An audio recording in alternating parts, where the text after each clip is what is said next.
चलो दोस्तों, स्वागत है फिर से आपका अपने YouTube चैनल, ठीक है, SKM क्लासेस पर। और शुरू करते हैं हम लोग रंध्र जो है, स्वपोषी पोषण जो है, स्वपोषी पोषण के अंतर्गत आने वाला जो रंध्र है उसको हम लोग शुरू करते हैं। ठीक है, रंध्र को बहुत ध्यान से और क्लियरली समझना है, एक ही बार में आपको चीज़ें क्लियर हो जाएंगी। बहुत ध्यान से समझना है। ठीक है, मैं रंध्र का स्ट्रक्चर बना रहा हूँ, आप लोग ध्यान से समझना। देखो, पत्ती में जो रंध्र होता है वो किस प्रकार से होता है, इसको अगर आप जूम करके देखोगे कुछ इस प्रकार से आपको दिखाई देगा। ठीक है बच्चा, एकदम क्लियरली और बहुत आप ध्यान से समझेंगे तो चीजें आपको समझ में आ जाएंगी। ठीक है, तो इस तरीके से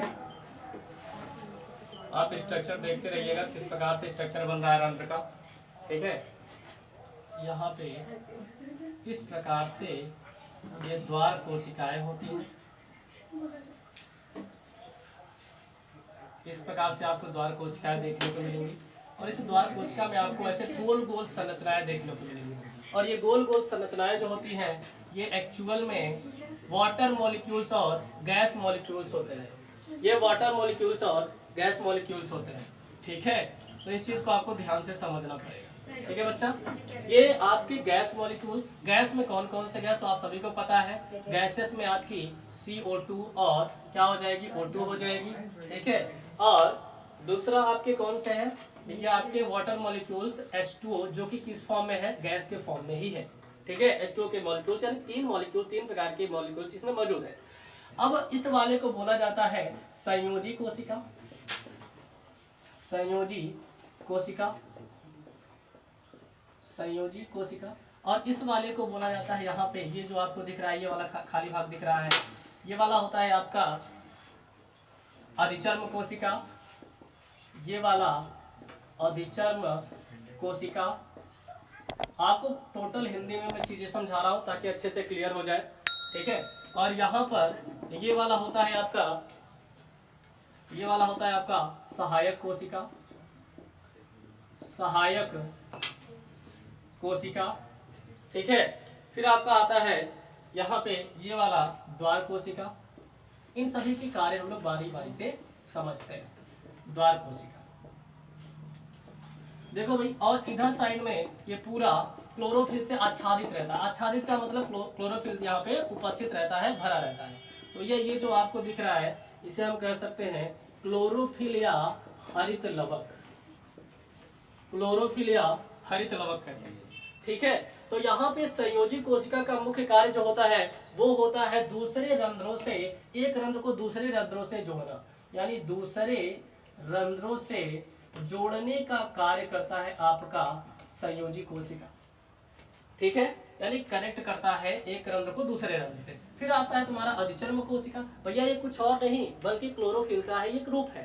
ठीक है, जो कि प्रकाश अवशोषण करने में क्लोरोफिल की मदद करता है, या फिर आप कह लो क्लोरोफिल ही है ये। ठीक है, क्योंकि इसी के साथ सहयोग से प्रकाश का अवशोषण करने में मदद करता है। इस चीज को आपको ध्यान समझना है। फिर आता है सहायक कोशिका, और ये सहायक कोशिका क्या करती है, गैसों के आदान प्रदान में किसका साथ, द्वार कोशिका की सहायता करता है। साथ में जो द्वार कोशिका होती है सबसे इंपॉर्टेंट काम तो इसी का है। क्या होता है भैया, ये एक्चुअल में जो आपका ये बना हुआ है इस प्रकार से द्वार कोशिकाएं दिख रही हैं, ये खुलती और बंद होती रहती है। ये लगातार दिन में प्रकाश की उपस्थिति में खुलती और बंद होती रहती है। ये खुलती क्यों है और लगातार बंद क्यों होती रहती है, इसका रीजन क्या है भाई, क्योंकि इसे लगातार CO2 अवशोषित होता है, वायुमंडल से CO2 अवशोषित होता है, तथा O2 का उत्सर्जन होता है। और साथ में किसका उत्सर्जन होता है, H2O का। H2O का उत्सर्जन मैंने कल भी बताया था। अगर H2O का उत्सर्जन नहीं होगा तो पौधे की पत्तियों में इसका दुष्प्रभाव देखने को मिल जाता है हमको। क्या दुष्प्रभाव, पत्तियां पीली पड़ने लग जाती हैं और झड़ जाती है। अब इससे क्या होगा, पौधे के पूरी बॉडी पर बुरा असर पड़ेगा। असर ये पड़ेगा कि भोजन नहीं सही से बनेगा। अब भोजन सही से नहीं बनेगा तो पौधा वृद्धि नहीं कर पाएगा। पौधा वृद्धि नहीं करेगा तो धीरे धीरे पूरी तरीके से सूख जाता है। और यह प्रक्रिया अक्सर पुराने पौधों में देखने को मिल जाती है, कभी कभी नए पौधों में भी देखने को मिलती है। और वो कैसे होता है कि भैया ये जो आपका H2O होता है इसका उत्सर्जन बंद हो जाता है। अगर H2O का उत्सर्जन बंद होता है सीधा सा मतलब है कि O2 का उत्सर्जन भी नहीं हो रहा है और CO2 का अवशोषण भी नहीं हो रहा है। इसका तात्पर्य ये हुआ कि ये रंध्र आपका ठीक से कार्य नहीं कर रहा है। तो रंध्र में ये जो आपका ये जो बीच में दिख रहा है मुख्य रंध्र, तो इसी को कहा जाता है मुख्य रंध्र। ये जो मुख्य रंध्र होता है, इसी मुख्य रंध्र में भोज्य पदार्थ का निर्माण होता है। और कौन सा भोज्य पदार्थ, वो आपको रट गया होगा, C6H12O6, जो कि पौधों में मैंने कल बताया था कि किस रूप में पौधे से संचित कर लेते हैं, स्टार्च या मंड के रूप में, स्टार्च या मंड के रूप में इसे संचित कर लेते हैं। कहाँ संचित करते हैं, जाइलम पैरेन्काइमा, फ्लोएम पैरेन्काइमा या लीकोप्लास्ट में 3 प्रकार की कोशिकाएं होती है, जहां पर कल मैंने आपको शायद एक ही बताई थी। तो ये 3 प्रकार की कोशिकाओं में भोजन को संचित कर लेते हैं, जो कि पतझड़ के समय या फिर पौधों को काट दिया जाता है, जैसे बल्ली के पौधे काट दो तो वहां पर क्या होता है, वो पूरी तरीके से फिर से उगाता है। तो जड़ों में उपस्थित ल्यूकोप्लास्ट, जाइलम पैरेन्काइमा और फ्लोएम पैरेन्काइमा में उपस्थित भोजन, जो कि अतिरिक्त मात्रा में पौधे एकत्रित किए रहते हैं, उसी का उपयोग करके वो फिर से वृद्धि कर जाते हैं। और फिर से जब ग्रो अप करते हैं तो सर्वप्रथम उसमें आप देखें तो पत्ती निकलती है। कई बार क्या होता है, टीचर्स वगैरह या फिर आपके अगल बगल के लोग आपसे पूछते हैं कि ये बताओ बच्चा, अगर किसी पौधे को काट दिया जाए तो वो फिर से कैसे विकसित हो जाता है। और आप तो जानते हैं कि पौधा जो है भोजन पत्तियों में उपस्थित रंध्रों या तनों में उपस्थित रंध्रों से बनाता है। और तने को, पत्ती को सबको काट लिया गया तो भोजन कैसे बना।